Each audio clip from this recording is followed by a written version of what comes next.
Good Sunday morning. I'm Jaden Jefferson, and welcome to this week's Community Focus.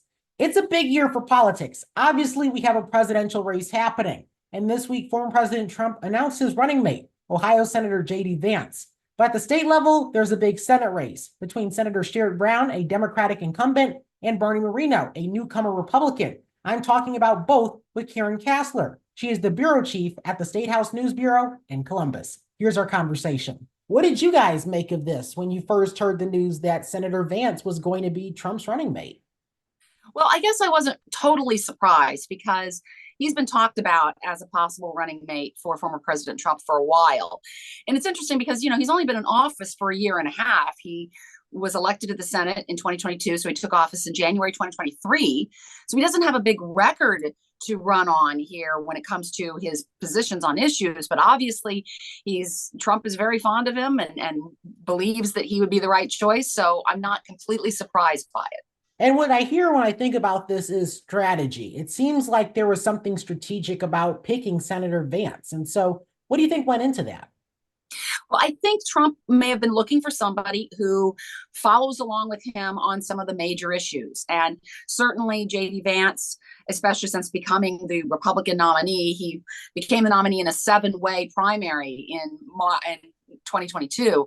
He really has adopted a lot of the Republican talking points and a lot of the Republican positions on big issues, especially these social issues, these cultural issues like abortion, LGBTQ rights, immigration, all of these issues. And he definitely speaks to what Republicans have been saying about those issues. And so Trump seemed to have been looking maybe for somebody who shared a lot of his viewpoints. Trump mentioned in his reaction and remarks about this that Vance has a very strong business background. So maybe that's part of why, because he certainly doesn't have a strong government background. He really, again, has only been in office for a year and a half. It's the only elective office he's ever held.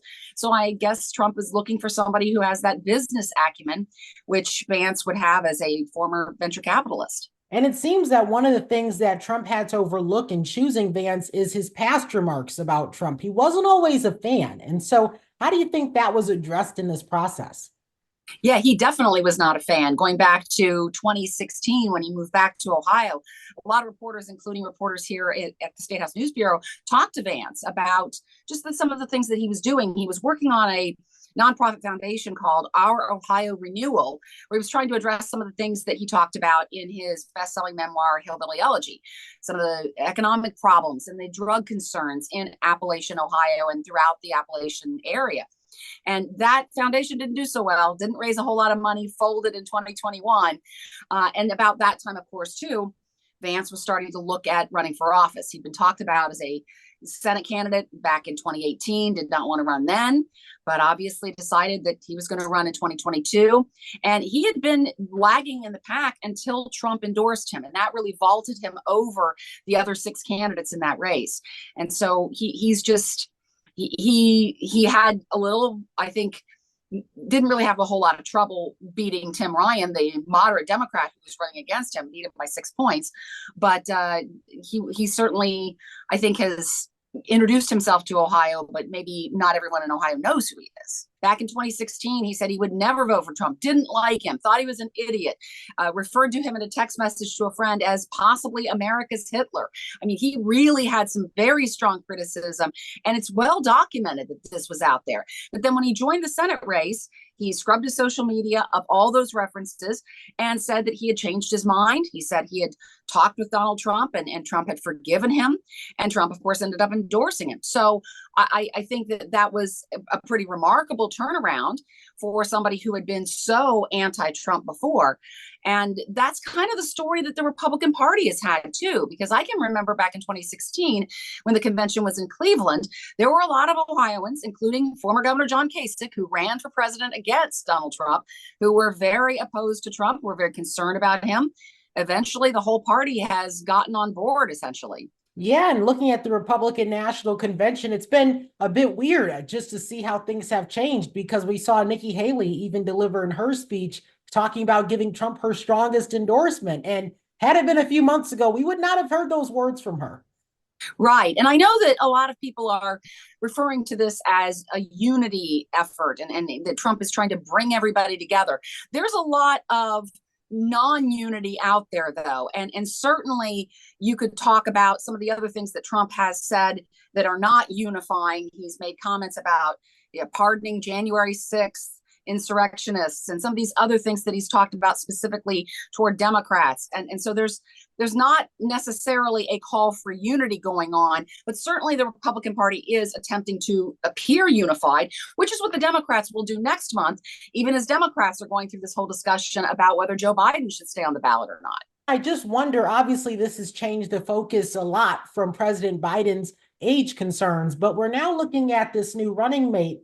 Do you think it will hurt Trump? Because they're very similar in terms of policy, and it tends to be the case with the VP that you're looking for someone that can get those voters that you weren't able to get. So is this going to hurt him? Well, and I've actually heard some arguments from people on that point that he really doesn't bring anything to the ticket other than he's younger. He's 39 years old. He would be the second. He's the second youngest member of the Senate. He would be the third youngest vice president in U.S. history if Trump is elected. So he could potentially bring younger voters, or at least engage younger voters. He has a military background, so that's something that we are not seeing from Trump or from Biden or Harris, Kamala Harris. But other than that, his viewpoints, he kind of toes the same line that Trump does and talks about the same things in the same way that Trump does. And I've even heard the argument that because he has so little experience, he's only been in office, like I said, a year and a half, that actually works against him. That the whole idea of what if something happens to Trump, well, then Vance needs to be able to step in. Well, Vance doesn't have a whole lot of experience to step in and use. But then again, Trump didn't have any electoral experience when he got elected. So I don't know if that's going to matter. Yeah, for sure. America definitely is becoming more accepting of less experience. And we're definitely seeing that just now in this election. And so looking at our home state, Ohio here, is Ohio still one of those states that's hard to predict? Because I can think of times when you've had Republicans say that it's a red state. We've had Democrats say they're still fighting for it. Where exactly does Ohio stand in this? Well, since 1990, statewide elections have gone to Republicans 80% of the time. So I think this is pretty much a red state when it comes to statewide elections, with a notable exception of Sherrod Brown, the Democratic U.S. Senator who's on the ballot this time. That's the race that's going to be hard to predict because Sherrod Brown seems to have an ability to speak to people on both sides of the aisle. He has been able to win even when the Democrat who was on the ballot with him for governor or whatever office lost. He got to the Senate by beating Mike DeWine, who was, an institution even in 2006 when that election happened. So that Sherrod Brown, Bernie Moreno race could be very interesting. It's definitely one to watch. There's going to be a lot of money that comes in on that race. But when it comes to the top of the ticket, I think it's pretty well established that Ohio will vote for Trump. I'm not going to predict 100% because anything could happen. But if past performance is indicative of future trends, it's very likely that Trump is going to win Ohio and probably by about 8 points, which is what the last two elections ended up as. And I'm glad you brought up the Senate race because I feel like this one is just very intriguing because Ohio really is this red state now. But somehow Sherrod Brown still wins re-election in these elections. And so with Ohio being that state, could they be welcoming to a potential Biden-Harris administration part two? That's a good question. I think it's one of those questions that I'm not even sure Democrats are thinking about the answer because I think, in spending some time with Ohio Democrats over the weekend, they are really focused on the Sherrod Brown race and not so much focused on the top of the ticket because it's almost like it's an understood prediction that Trump is going to win. Not that Democrats don't want to see a Democratic president. It's just one of those things where you kind of expect that that's the way things are going to go. And so Democrats are really focused on the race that they think they can win, which is Sherrod Brown. Sherrod Brown's a populist. He's progressive. He has Democratic views on all those issues I just talked about there with LGBTQ rights and abortion. He comes a little bit more moderate when it comes to immigration, and that's been part of the way he's been campaigning. When you see his ads, he doesn't mention President Biden. I asked him over the weekend if he's going to campaign with President Biden. He said he's focused on his own race. He wouldn't answer that question. And that's part of how he campaigns. So he tries to speak to people across the aisle on both sides, these blue collar Democrats as well as blue collar Republicans. And he's trying to bring all those people together to vote for him over his opponent, Bernie Moreno, who really is not very well known in Ohio. That's what I feel like has been the very interesting part about this race is that you do have an institution like Sherrod Brown, who's been known in the state, but Republicans having Bernie Moreno, it definitely complicates things. And it definitely is one of those things you're going to have to pay attention to the fundraising too, because you want to Oh, see where people are putting their money. absolutely. I mean, Sherrod Brown said over the weekend in this gathering with Ohio Democrats that Senator Mitch McConnell, the Senate minority leader, is going to spend $38 million on races that are important to Republicans to gain the Senate. And one of them is the race here in Ohio. I expect an awful lot of money to come into this race. It probably won't be the most expensive U.S. Senate race in Ohio history, but it could be if it gets close, because certainly Democrats want to hold on to the Senate, and Sherrod Brown's a key part of that puzzle. But Republicans think they can unseat him and have Ohio have two Republican senators for the first time in a very long time. But again, Bernie Moreno is going to have to overcome his lack of name recognition in Ohio. And I think he's going to be able to do that not only with that Mitch McConnell money and that super PAC money, but also with his own money. He's independently wealthy. He'll be able to put ads on the air that will introduce him and talk about the issues as he sees them. Yeah, and it is interesting what you mentioned earlier, the fact that Senator Brown hasn't really been trying to associate himself with President Biden, because we're seeing some party divisions and it seems like Democrats do want him to win, but they're kind of playing it safe. So are they losing ground with the strategy of stay silent and see how things play out? I don't know, because there really isn't a whole lot of polling that's been done in Ohio, which, by the way, I'm not totally frustrated with that, because I think polling has a lot of work to do to get to a point where it's more accurate.